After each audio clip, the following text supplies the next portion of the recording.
వైఎస్ఆర్సీపీ హయాంలో జరిగిన అభివృద్ధి పనులతో రాజమండ్రి రూపురేఖలు మారిపోయాయి.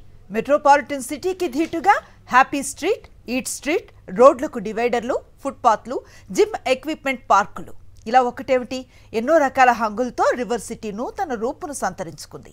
ఏ మూలకు వెళ్లినా మాజీ ఎంపీ భరత్ చేసిన అభివృద్ధి వైఎస్ఆర్సీపీ సర్కార్ మార్క్ కనిపిస్తుంది. అందుకే కూటమి నేతలకు కన్ను కొట్టింది. వైఎస్ఆర్సీపీ ప్రభుత్వం చేసిన మంచి కనిపించకూడదని ప్రయత్నాలను మొదలుపెట్టింది.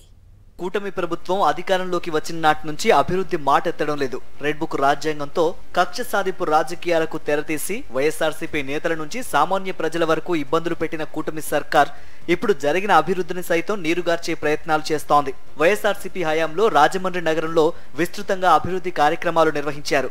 కేవలం 5 ఏళ్లలో రాజమండ్రి నగరం రూపురేఖలు మారిపోయాయి. మెట్రోపాలిటన్ సిటీకి దీటుగా ఆధునిక హంగులతో రివర్ సిటీకి కొత్త రూపు వచ్చింది. కానీ కూటమి సర్కార్ అధికారంలోకి వచ్చిన నాటి నుంచి సిటీకి తిరోగమనం ప్రారంభమైంది. గతంలో జరిగిన అభివృద్ధిని జీర్ణించుకోలేని కూటమి నేతలు సిటీలో ఎడాపెడా మార్పులు చేసేందుకు ప్రయత్నిస్తున్నారు.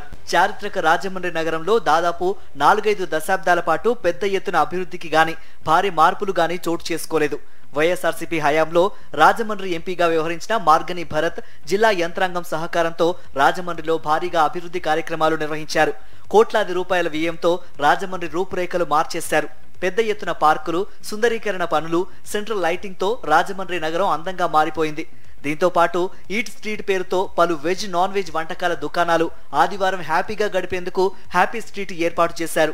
రాజమండ్రి నగరానికి ఈట్ స్ట్రీట్ కల్చర్ కొత్త అయినా పెద్ద సంఖ్యలో వినియోగదారులు ఈట్ స్ట్రీట్ లో సందడి చేసేవారు. ఆర్ట్స్ కాలేజీ గోడను ఆనుకుని ఏర్పాటు చేసిన ఈట్ స్ట్రీట్ కు జనం నుంచి మంచి స్పందన లభించింది.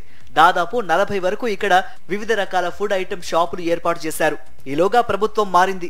రాజమండ్రిలో టీడీపీ విజయం సాధించింది. దీంతో వైఎస్ఆర్సీపీ మార్క్ అభివృద్ధి నచ్చక వాటిపై కక్షపాదం మోపేందుకు విశ్వ ప్రయత్నాలు చేస్తోంది. ప్రతిపక్షంలో ఉండగా చేసిన ప్రకటనల్లో ఒక్కటి కూడా కొత్తగా ఎన్నికైన వారు నెరవేర్చలేకపోతున్నారు. కంబాల చెరువు పార్కుకు 50 రూపాయల టికెట్ ఎందుకని ప్రశ్నించిన ప్రస్తుత ఎమ్మెల్యే వాసు ఇప్పుడు టికెట్ గురించి మాట్లాడడం మానేశారు. మరోవైపు ఈట్ స్ట్రీట్ ను ఆర్ట్స్ కళాశాల నుండి పవిత్రమైన కోటిలింగాల ఘాట్ కు తరలించే ప్రయత్నం చేస్తున్నారు. కూటమి సర్కార్ నిర్ణయంపై సర్వత్రా విమర్శలు వ్యక్తమవుతున్నాయి. అధికారంలోకి వచ్చాక ఒక్క అభివృద్ధి పని చేయని కూటమి నేతలు చేసిన అభివృద్ధిపై కక్షగట్టకండి అని స్థానికులు ఆగ్రహం వ్యక్తం చేస్తున్నారు. కోట్లింగేశ్వర ఆలయం ఉంది, అలాగే అక్కడ గోదావరి గట్టు కూడా ఉంది. మరి పవిత్రమైన ఏరియా అదంతా అక్కడ పెడితే కంపల్సరీ అక్కడ నాన్ వెజ్ కానీ అలాగే వెజ్ కానీ అక్కడంతా కూడా మరి కలిసం చేస్తారు మొత్తం అంతా కూడా.